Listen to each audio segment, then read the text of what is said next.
So the Zariman 10-0 has been ingrained in Warframe's lore for such a long time, and all of the little small puzzle pieces that were eventually put together by the community put a kind of really scary, harrowing story of what went on this ship during that failed jump drive. The Zariman 10-0 was the spark that helped create Tenno, and as a result, the controlling of Warframes. So let's refresh with some bite-sized Zariman lore. The Orokin Empire, the sheer pinnacle of human civilization, obsessed with their own perfection and cruel beyond belief to what they deemed as lower class citizens, complete with kidnappings, executions, turning people into cephalons. They were a race that seen themselves as gods, or demigods in a way.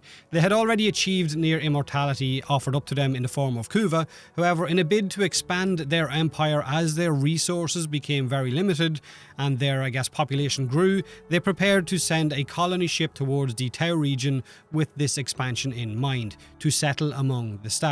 Thanks, in a huge way, to Albrecht Entrati and the creation of his reliquary drive, or void jump technology, and of course that large mysterious finger within it.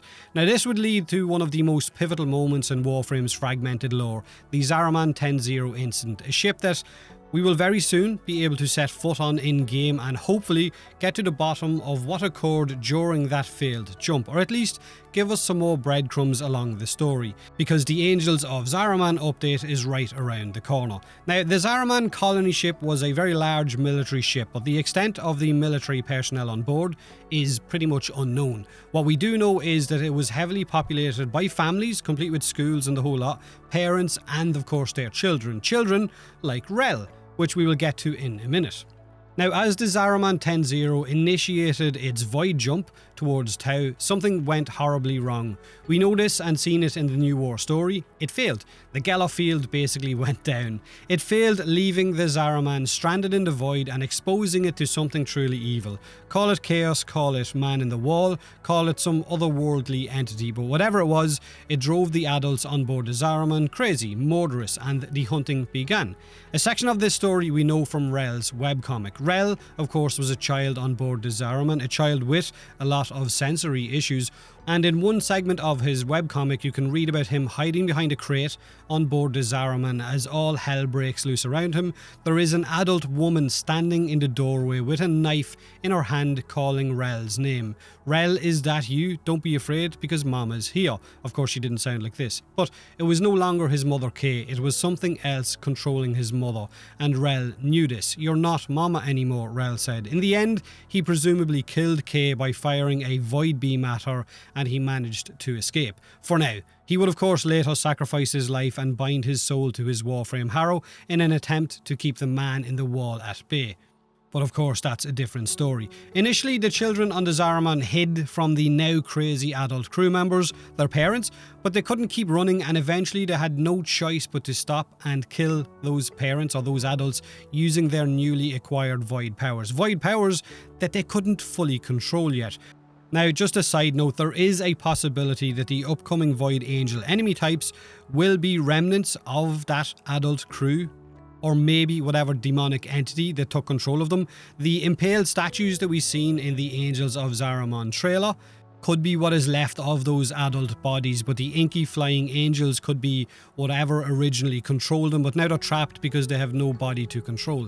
Rel said the K wasn't K anymore, which would insinuate that something else had taken control of her, so it could be those angels.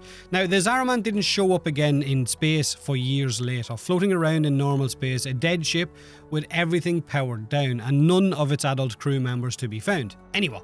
However, the children were all on board, terrified, mentally scarred from the horrors that they had witnessed, but also they were changed. Very powerful due to the void energy, coursing through their veins, which led to one incident that we know of. An Orokin investigator called Colleen boarded the Zariman after it was found. She approached those children as they were scared, and as a result of getting too close to them, she ended up with a very badly burned and badly scarred face. This you can find out about in the Ember Prime lore codex in-game, or the video for Ember Prime that I recently made as well. But Colleen asked a very, very good question of her superiors at the end of that codex entry. Why would you do that? Why did you put children on a military ship? We didn't. That would violate procedure.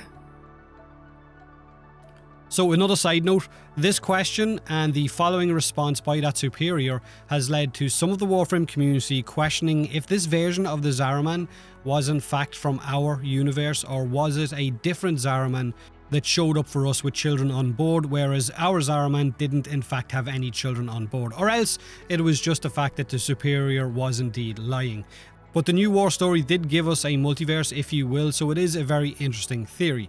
Now, terrified of these very powerful void-infused children and the unknown, I guess, the Orokin hierarchy sentenced them to death. But Margulis came up with an idea of putting these Tenno to sleep in a cryochamber to dream while she tried to heal their trauma, tried to lock away what had happened to them on board the Zariman, but also so that they could harness their powers better and allow them to take control of what we now know as Warframes, those weapons that would help the Orokin fight against the sentients. Now, a dream that was so vivid, or said to be so vivid and real, that most children believed they were in fact the actual Warframes and not a child. But of course, we found out about that in a previous quest as well.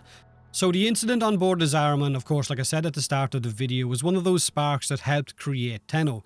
Now, where the story goes from here, I'm pretty excited to find out if it is going to be a darker, more, I guess, chaos-driven storyline or not, and we won't know until the Angels of Zariman update drops and we get to play the next version of a quest and see what's in store for us. But whatever it is, I'm hoping it will continue on where the new war storyline left off, with Wally and possibly giving us some kind of an explanation as to who or what he actually is, what was that big wall that came through the portal, and then eventually lead us up to the Deviri paradox, which is probably still one of the most eagerly awaited content drops in Warframe, since we were shown it several years ago. Now, if you are a lore nut that's been deep diving into Warframe's lore for the last few years, then hopefully I didn't make too many errors, as I've waited this long to eventually look into it, which is something I've said before I'm kind of ashamed of. I've played the game for this many years and I've never really invested in the lore. But let me know what you're looking forward to with the Angels of Zariman update. Have a great day, a great week, and as always, thanks for watching.